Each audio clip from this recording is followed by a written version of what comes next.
வணக்கம் அனைவருக்கும். இன்றைக்கி நான் ஒரு டாக்டராக இல்லாமல் ஒரு பேஷண்ட் பெர்ஸ்பெக்டிவ்லேருந்து ஒரு பேஷண்ட்டாக எப்படி யோசிப்பாங்க அப்படின்றது மாதிரி நினச்சி நான் ஒரு டாக் கொடுக்கணும்னு நினச்சேன். நிறைய பேஷண்ட்ஸ்க்கு நாங்கள் ஸ்டென்ட் வைக்கிறேன், இல்லாட்டி ஆப்ரேஷன் பண்ணுறோம், பைபாஸ் ஆப்ரேஷன் பண்ணுறோம், நிறைய பேருக்கு மருந்து கொடுக்குறோம்.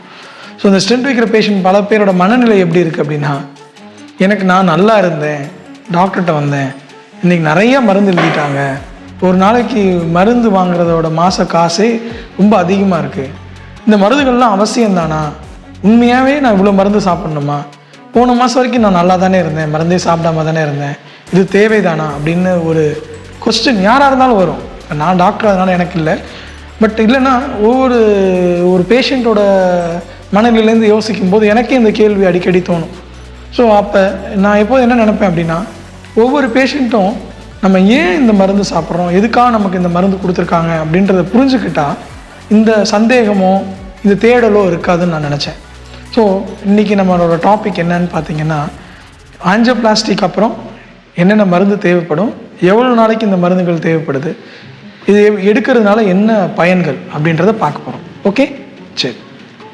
முதல்ல ஒரு முக்கியமான மருந்து என்ன அப்படின்னா, இந்த இரத்த குழாயில் நான் என்ன சொன்னேன் அப்படின்னா, இந்த அடைப்பு ஃபார்ம் பண்ணும்போது இரத்த குழாயில் கொலஸ்ட்ரால் கட்டிக்கு மேலே ஒரு ஜவ்வு மாதிரி ஒரு லேயர் இருக்கும். அந்த லேயர் பிரியறதுனால அந்த இடத்துல இரத்த அணுக்கள் ஒன்றா சேர்றதுனால ஒரு த்ரோம்பஸ் ஃபார்ம் ஆகுது. அதனால தான் ஹார்ட் அட்டாக் வருதுன்னு நான் முன்னாடி இருக்க காணொளிகளில் சொல்லியிருக்கேன். ஸோ இந்த இது ஃபார்ம் ஆகிறதுக்கு, இந்த த்ரோம்பஸ்ன்னு சொல்லக்கூடிய அடைப்பு ஃபார்ம் ஆகிறதுக்கு மெயின் காரணம் பிளேட்லெட்டுன்னு சொல்லக்கூடிய அணுக்கள் தான்.